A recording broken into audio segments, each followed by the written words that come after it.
Et si on commençait l'année 2026 sur cette chaîne en faisant une rétrospective sur 2025, un bilan de mes accompagnements, ceux que j'ai suivis moi en tant que coachée, de mes erreurs, parce que j'en ai fait un tas, et de l'enseignement que m'a apporté 2025. Déjà de un pour mes accompagnements. J'en ai suivi plusieurs. J'ai suivi des accompagnements de groupe business.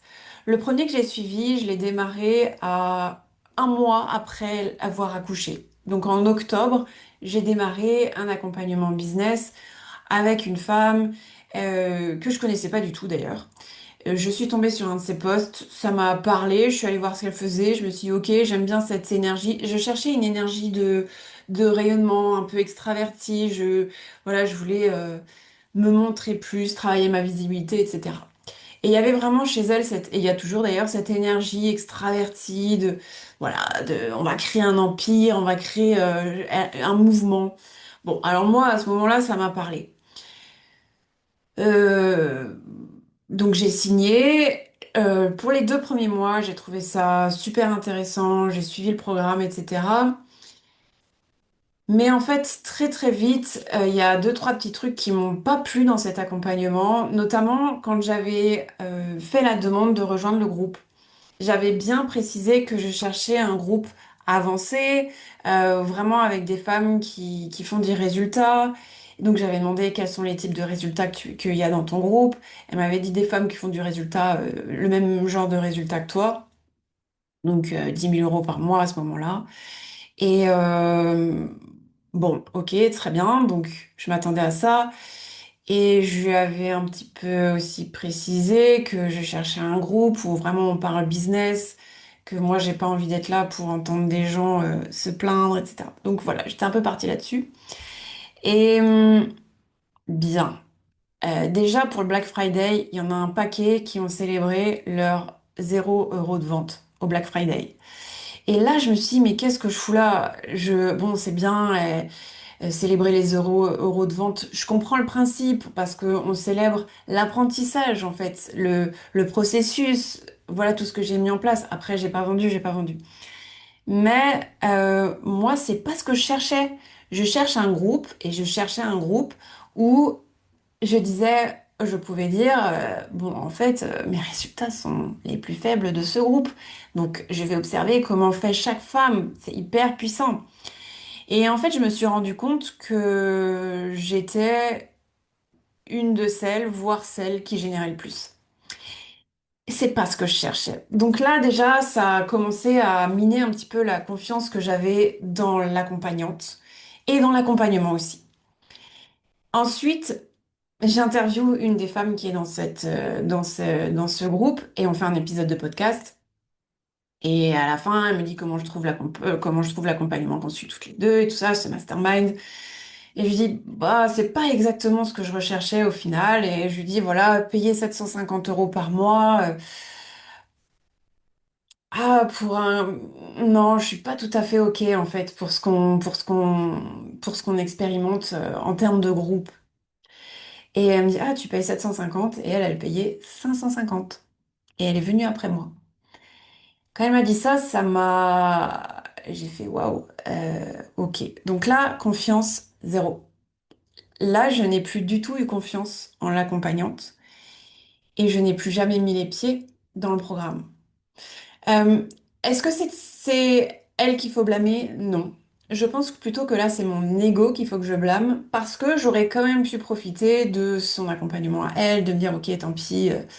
Bon, le groupe n'a pas les résultats, c'est pas des résultats qui m'inspirent, mais par contre, les résultats de la coach m'inspirent.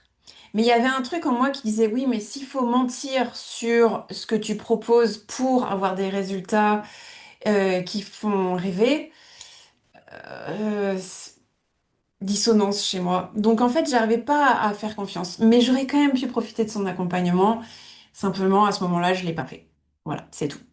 D'autant plus que à partir de janvier, mon bébé est entré dans son 4e mois. Elle a commencé à faire des micro-siestes et j'étais vachement moins disponible pour suivre les accompagnements. C'était quand même beaucoup plus dur. que précédemment, parce que précédemment, mon bébé, bah, c'était un nourrisson dans son premier trimestre, c'est-à-dire qu'il dort tout le temps. Donc j'avais que ça à faire, en gros, de me former. Mais là, je commence à être dans une autre phase où je devais être tout le temps disponible pour mon bébé. J'étais un peu sursollicitée. Donc j'ai commencé, à partir du mois de janvier, à ressentir les premières fatigues liées au postpartum. Bon, rien de très grave, hein, mais bon, c'était quand même pas l'idéal pour suivre un accompagnement, ou d'autant plus la confiance de mon côté n'était plus là. Et c'est difficile pour moi de d'écouter quelqu'un où je me dis, j'ai l'impression qu'on me l'a fait à l'envers. Voilà. Donc, bon, je suis restée un peu là-dessus. N'empêche que c'est quelqu'un qui a des résultats de dingue, qui a une posture de ouf.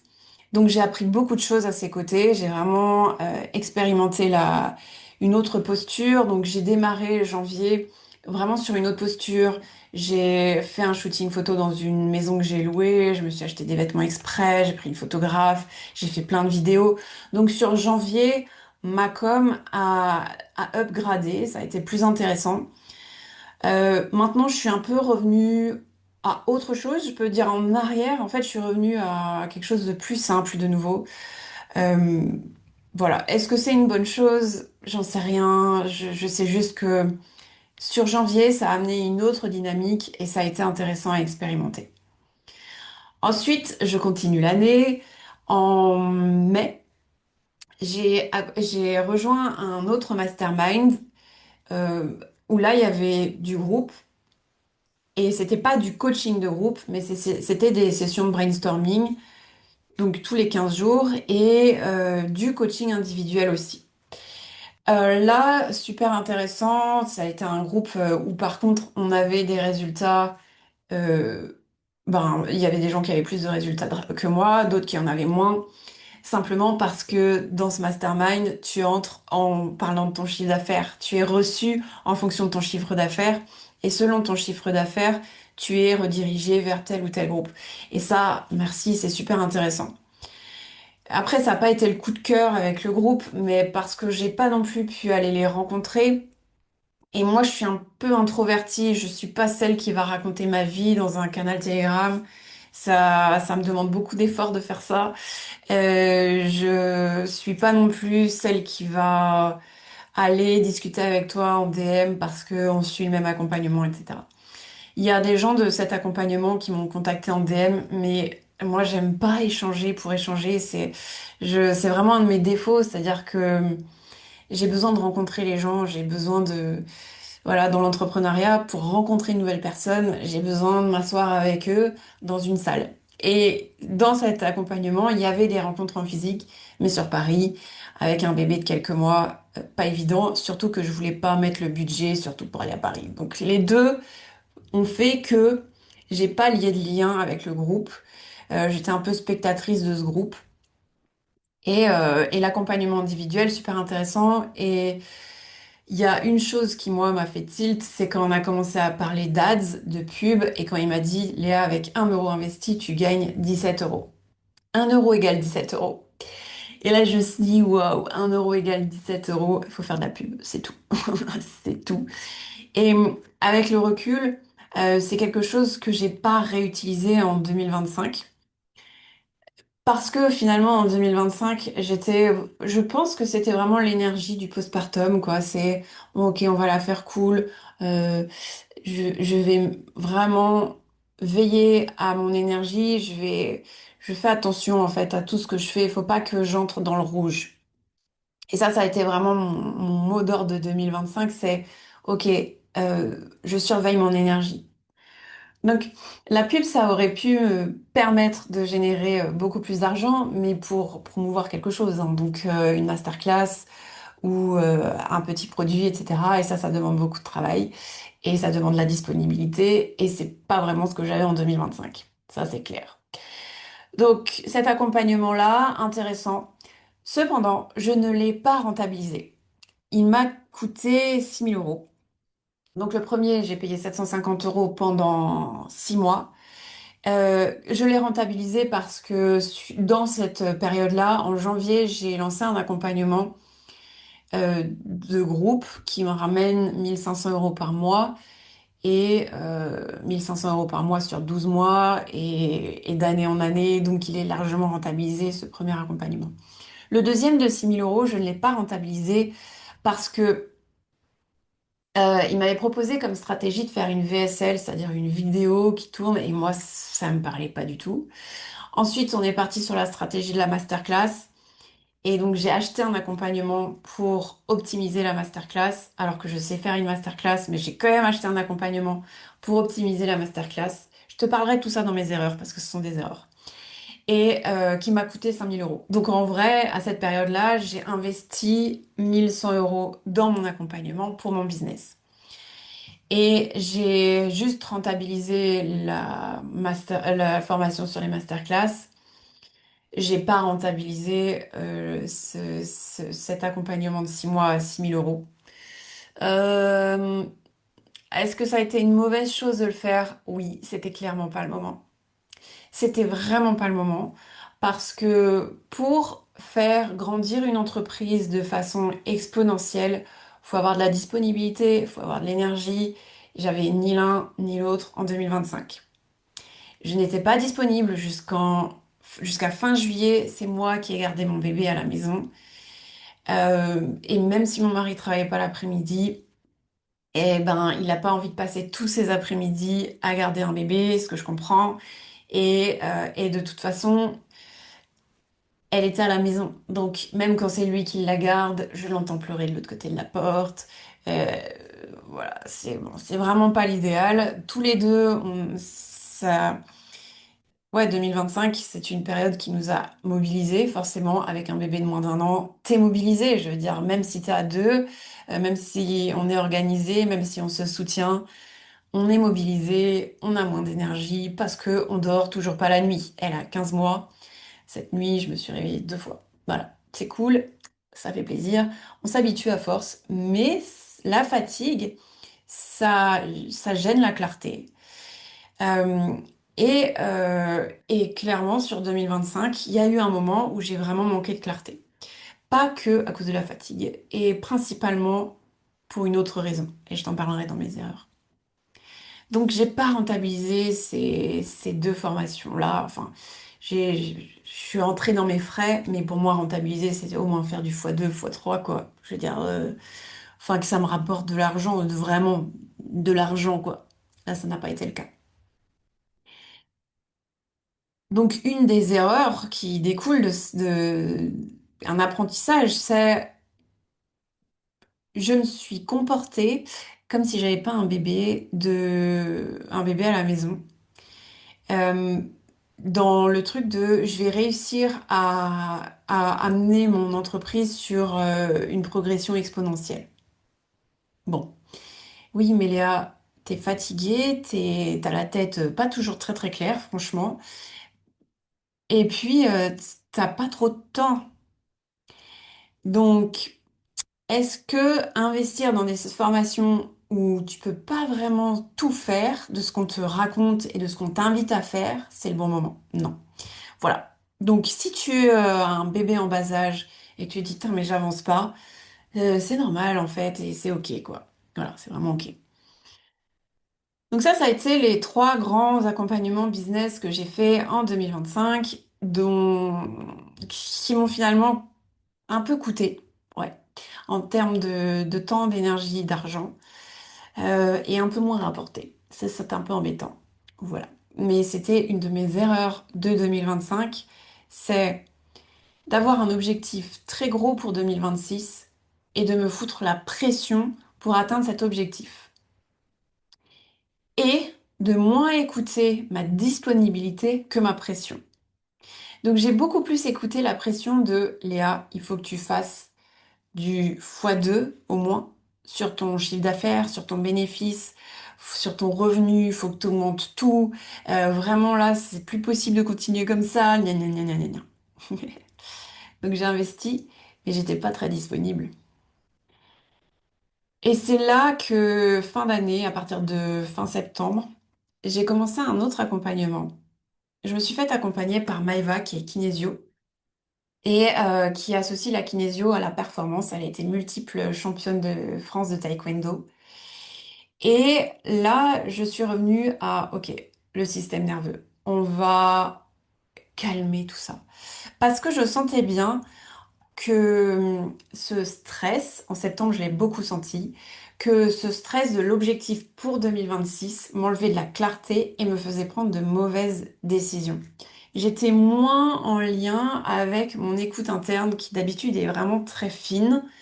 Là, l'objectif était, j'étais plus dans le stress et donc dans le comment. Et dans la réponse n'est pas en moi et il faut que je trouve absolument la réponse à l'extérieur. Donc en septembre, je me suis dit, ok, on va changer la méthode. On va changer ça. On va revenir à moi. Parce que moi, j'ai la réponse. Quand je me pose, j'ai les réponses. Et Maïva, avec son accompagnement sur la performance et la kinésio, ça m'intriguait. Donc je me suis dit, bah, je vais me l'offrir. Et ça a été super intéressant parce que la kinésio, c'est écouter le corps. Le corps est juste en réponse à un inconscient qu'on conscientise pas forcément. Et, oui. Euh, et ça a été super intéressant. Et elle m'a appris aussi quelques trucs du tapping euh, qui m'ont fait beaucoup de bien. Vraiment beaucoup de bien. En octobre, j'ai suivi la formation de lecture d'aura, le niveau 2 et de médiumnité d'Isabelle David que j'ai fait venir à La Réunion. Donc ça a été la partie plus perchée, sachant que début d'année, je me suis aussi formée en médiumnité auprès d'une des enseignantes du Arthur Findlay College.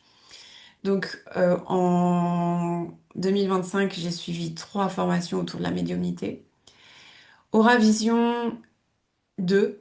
Euh, ouais, bon, c'est un peu plus perché, mais on reste sur se connecter aux énergies qui nous entourent. Donc ça n'a pas été une grande révélation. Ça a été intéressant, parfois un peu dérangeant parce que ça, il y a des choses qui entrent pas dans mon système de croyance. Les dragons, je le dis et je le répète, j'en ai jamais fait l'expérience. Donc quand on me dit allons chercher les dragons sous le volcan, moi je dis ok, bah, je vais vous laisser chercher. Moi, je vais voir si je vois pas autre chose, en fait, parce que là, ça me parle pas trop trop. Bon, voilà, c'est continuer à explorer ses capacités. Et la formation de médiumnité qui m'a juste confirmé, en fait, voilà, que j'ai des capacités et que je reçois de l'information et que je reçois cette information facilement. Ça a été très intéressant de voir une autre façon de travailler la médiumnité que celle que j'ai expérimentée avec le Arthur Findlay College. Est-ce qu'il y en a une que je préfère? Euh, ouais, je crois que je préfère quand même celle du Arthur Findlay College où tu vas à l'aveugle parce que, parce que ça répond à mon esprit très critique qui me dit oui, mais si tu me donnes un nom, si tu me dis que c'est ton père, si tu me donnes une photo, ça devient trop facile. Alors que si j'ai aucune information, que je suis obligée de me connecter à ce qu'il y a, là, ça devient plus vrai quelque part. Si je me connecte et que je te dis, ok, ben, c'est ton frère, il est habillé comme ceci, il est comme cela, il me montre ça, il me dit ça, et que la personne valide en face. Donc, moi, j'ai un esprit très critique, je garde en fait un côté très terre à terre. Et quand j'ai pas suffisamment de preuves, j'ai du mal. Voilà, ça c'est vraiment mon côté perché, mais pas tant que ça finalement. Tant que j'ai pas expérimenté, tant que j'ai pas suffisamment de preuves, tant que je me suis pas donné suffisamment de preuves, j'arrive pas à valider. Et c'est ce que j'aime avec le Arthur Findlay College, c'est que tu arrives et bah, vas-y, qu'est-ce que tu vois, qu'est-ce que tu ressens, et l'autre doit valider. Et Isabelle, son approche, elle est hyper pédagogue, donc elle est vraiment plus adaptée, je pense, aux gens qui ont des craintes sur la médiumnité, parce qu'il y en a plein, plein, plein, plein. Je reçois des mails où je me dis, waouh, hein, j'aurais jamais imaginé toutes ces craintes. Et aussi sur des gens qui se disent, j'ai vraiment aucune capacité et qui ont peur de l'échec. Parce que au Arthur Findlay College, il y a des gens qui reçoivent rien parce qu'ils ont peur de l'échec. Et Isabelle, elle a vraiment ce côté hyper rassurant, etc. Moi, j'aime bien tester, j'aime bien expérimenter, j'aime bien jouer. Donc, le mois d'octobre m'a permis d'expérimenter, de jouer, euh, d'explorer ses capacités extrasensorielles, ses capacités psychiques, mes capacités. Et ça a été vraiment du pain béni en octobre. En novembre, j'ai commencé un autre accompagnement. Je sais pas si c'est en novembre ou en décembre d'ailleurs. C'est le Money Mastery de Béatrice Atherton. C'est que des constellations familiales autour de la relation à l'argent. Et ça, c'est super intéressant parce que on travaille avec le système nerveux, c'est-à-dire qu'on va consteller le système nerveux, la relation à l'argent et nous-mêmes pour voir un peu ce que ça donne dans la dynamique. Et ça, c'est top, c'est super intéressant. Ce qui me fait penser que je t'ai pas parlé d'une des grosses formations. Je pense que c'est la plus grosse que j'ai faite d'ailleurs cette année dans le côté capacité psychique et perchée, c'est la constellation familiale. Je me suis formée en constellation familiale. Et je t'en ai pas parlé parce que je n'ai pas aimé cette formation. Je trouvais que le cadre de sécurité n'était pas posé. Le groupe, il y avait deux éléments du groupe qui étaient dangereux pour le groupe, qui étaient très critiques. Mm. Et qui ne suivaient simplement pas les prescriptions qui nous ont été données au début de cette formation, à savoir on ne force pas le résultat, on n'est pas là pour trouver une explication, on est juste là pour voir ce que le système raconte. Et surtout, on n'est pas formé pour donner des constellations de groupe. Et en fait, ouais, c'était pas OK pour moi. D'autant plus que pendant ces constellations, j'ai vu des choses vraiment violentes. J'ai vu des gens vomir, j'ai vu des gens tomber dans les pommes, j'ai vu des gens... Enfin, hurler, hein. J'ai fait partie de ces gens qui m'ont gueulé, poussé une bonne gueulante. Et moi, j'aime pas trop ça, en fait. Je suis plutôt du genre, on peut le faire en mode cool, tranquille. Je sais pas si revivre les traumas, c'est une bonne chose. Et je pense d'ailleurs que c'est une très mauvaise chose. Et c'est ce qu'on a fait, c'est qu'on est allé amener la personne à revivre certains traumas. Alors pas nous, mais la personne qui nous a formés. Avec le recul, j'ai mis du temps à me dire, c'était pas du tout OK. Voilà. Donc j'ai vécu des beaux moments dans cette formation et j'ai vécu beaucoup de moments où je me suis dit, oula, c'est traumatisant ce que je suis en train de voir, c'est traumatisant ce que je suis en train de vivre, c'est pas du tout OK pour moi. Et je reviens sur la formation de Béatrice, qui est toujours une formation en cours, qui finalement permet d'aller calmer le système nerveux. Voilà pour les formations, donc tu vois, j'ai pas chômé. Euh, j'ai pas chômé. Voilà. S'il y avait une formation, quelle est la formation qui m'a le plus rapporté? Ben, forcément la première, puisque je l'ai rentabilisée. Donc en termes d'argent, voilà, aucun regret, puisque j'ai rentabilisé cette formation. Elle m'a aussi appris que je sous-estimais mes capacités d'accompagnante, que je pouvais accompagner des femmes qui font du résultat. Et d'ailleurs, j'ai des coachés qui ont des résultats. Et je le mets pas assez en avant. Et ça m'a appris ça. Et encore aujourd'hui, j'arrête pas de me dire, tu mets pas assez en avant le fait que tu accompagnes des femmes qui ont de gros résultats. Ça, c'est ma faute. Donc les grosses erreurs, bah celle-là notamment, ne pas suffisamment mettre en avant que j'accompagne des femmes qui ont des gros résultats, ne pas suffisamment miser, ne pas me rendre compte finalement de la qualité de mon accompagnement, je le minimise, c'est une erreur. J'ai aussi fait une grosse erreur, j'ai fait des webinaires en juillet-août suite à la formation que j'ai suivie sur le webinaire, la masterclass, c'est la même chose. J'en ai fait quelques-unes et je trouvais qu'un taux de transformation de 5%, c'était pas ouf. Donc je l'ai retravaillé, je l'ai retravaillé, je l'ai retravaillé. La dernière que j'ai faite en août, j'ai eu un taux de transformation de 16%. C'est énorme. Un taux de transformation normal, c'est 5%. Moi, j'étais à 7% et j'ai réussi à monter jusqu'à 16%. Mais en fait, la masterclass, ça me prenait du temps, de l'énergie, beaucoup d'énergie quand tu dors peu la nuit, que tu te couches à 23 heures. blindé d'adrénaline parce que tu viens de tout donner pendant 2 heures, 2 heures et demie. C'est très compliqué de s'en remettre et de faire ça toutes les semaines.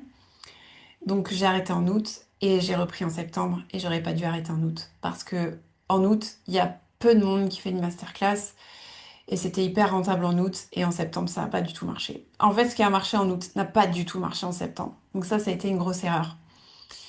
Et 2025, c'est aussi ça que ça m'a appris, c'est que ce qui peut marcher aujourd'hui peut ne pas du tout marcher demain. Donc il va falloir que tu sois toujours réactive. Me former alors que je suis fatiguée et peu dispo, grosse erreur de 2025, je pense que tu as compris. Et me mettre la pression sur l'objectif de 2026. Ça a été ma plus grosse erreur de 2025. Parce que, en fait, j'étais beaucoup sur le, ok, il faut que je fasse au moins le double. Et après, je me suis dit, en fait, non, faut que je fasse le triple. Donc, en 2025, j'ai doublé mon chiffre d'affaires. J'ai pas doublé mon revenu. L'objectif, pour 2026, c'est de doubler le revenu que j'ai actuellement. Et je m'y prends pas du tout comme en 2025. En 2025, j'étais là, ok, c'est cette formation qui va me permettre de faire. Cette formation, c'est ça. Il faut que je sois encore meilleure, etc. Waouh! Fin 2025, je me suis dit, c'est pas comme ça que ça marche. Et tu sais que c'est pas comme ça que ça marche, parce que toutes les fois où ça a marché, ça n'a jamais été comme ça que ça a marché. Ça a toujours marché quand tu revenais à un espace de calme, quand tu te reconnectais à ce que tu avais envie de faire, et quand tu faisais dans le kiff. Et c'est exactement à ça que je suis revenue à partir du mois de novembre. Novembre, j'ai vraiment travaillé sur le calme intérieur. Et je me suis dit, je vais me donner 3 semaines jusqu'au Black Friday, donc au 28 novembre, pour calmer ce système nerveux, pour me couper de l'objectif et revenir au kiff. Et là, j'ai mis en place une routine, c'est-à-dire que j'ai repris la méditation, parce que j'avais un peu coupé pendant 2, 3 mois. Alors que c'est une de mes habitudes, ça a toujours été une de mes habitudes. Ça fait plusieurs années que je médite tous les jours.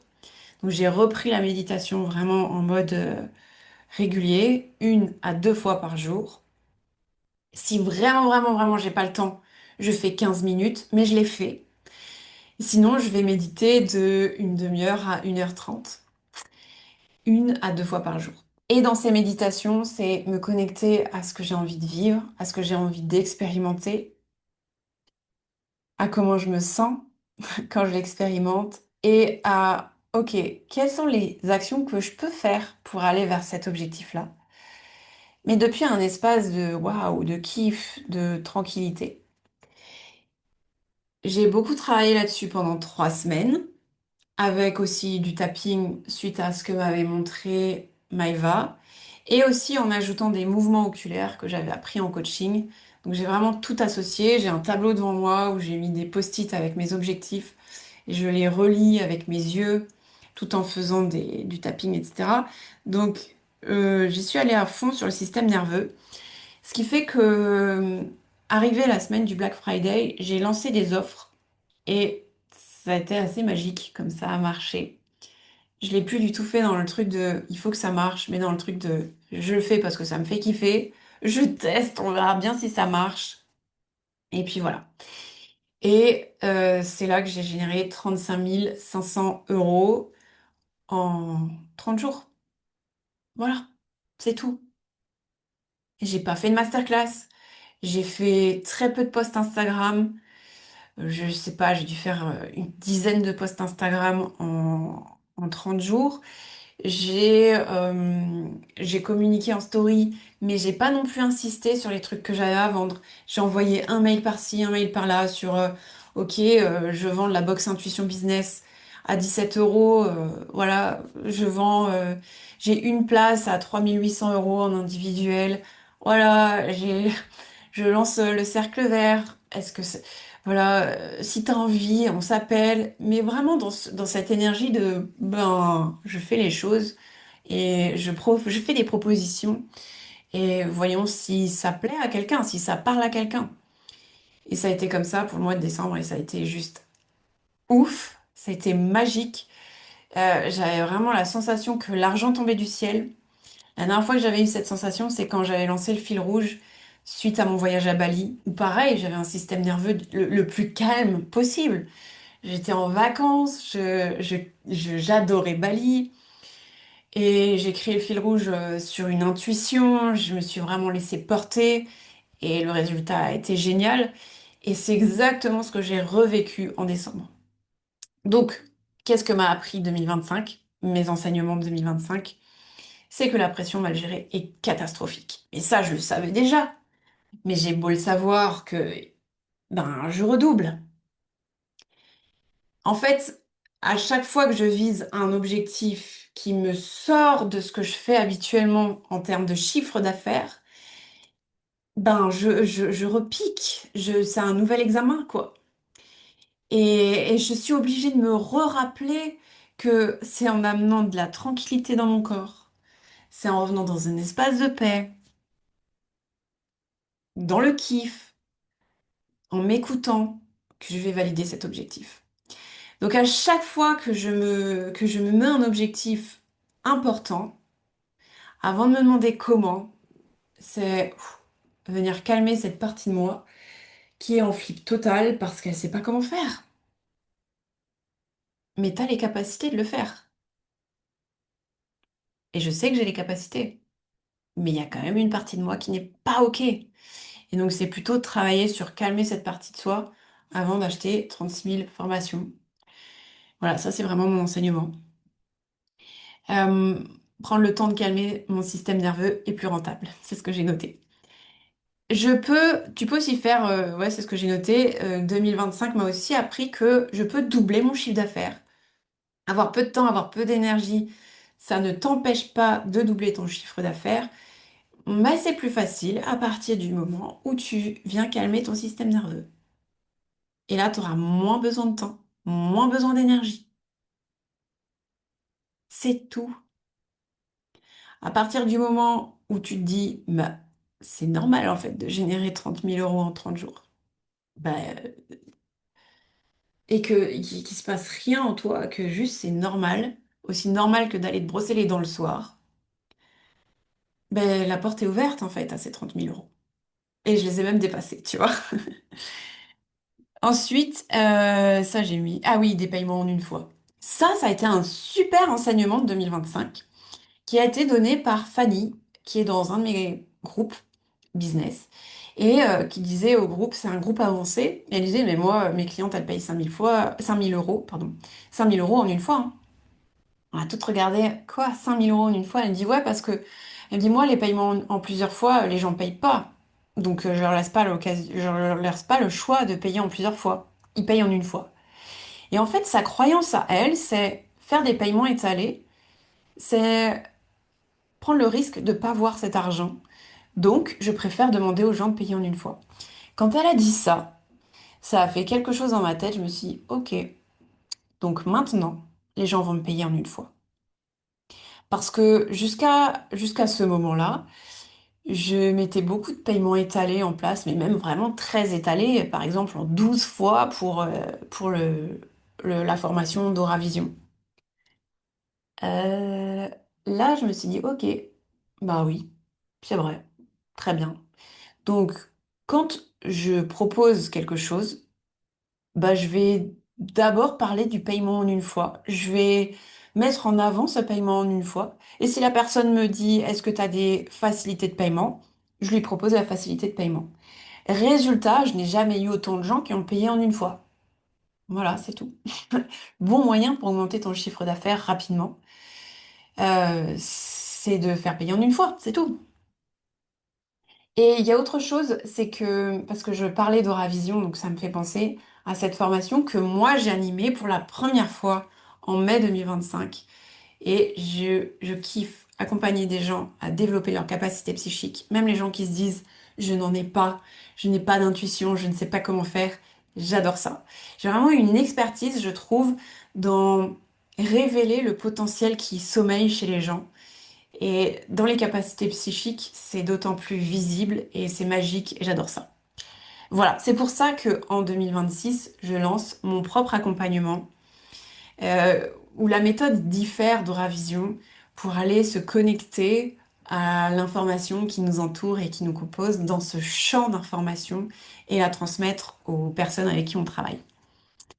Donc mes enseignements, c'est que de 2025, c'est que je suis faite pour ça, je suis faite pour accompagner des gens à développer leurs capacités psychiques. J'adore ça, mais j'adore ça. Vraiment, j'adore ça. J'ai l'impression de pouvoir passer le temps quand je fais ça. Euh, pour terminer, ce qui a été le plus dur en 2025, ça a été la fatigue physique. Ça, c'est évident. Euh, alors, j'ai fait beaucoup de siestes en 2025 et ça m'a aussi amené une opportunité qui est celle de simplifier, de faire confiance. Comme je pouvais pas y aller en mode bourrin, j'ai dû trouver une autre méthode. Et cette méthode, ça a été de revenir à un espace de paix, d'en faire moins, de faire mieux. Ouais, de tester autre chose. J'ai vraiment dû tester une autre façon de travailler en 2025. Mes pistes d'amélioration pour 2026, c'est mettre en place un système qui automatise la vente avec la mise en place d'un petit produit qui amène vers d'autres offres.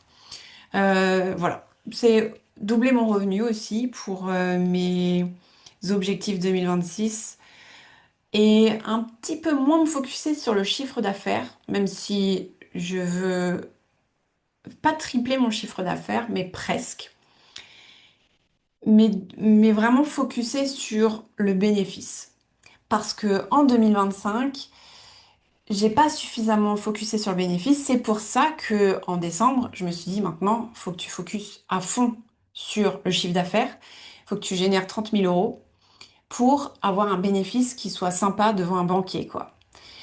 Et c'est pour ça que j'avais une motivation à générer ces 30 000 €. Donc pour 2026, faire plus attention aux bénéfices, super important. Quitte à la fin de l'année à dispatcher ce bénéfice pour payer moins d'impôts, mais en tout cas, faire attention aux sorties.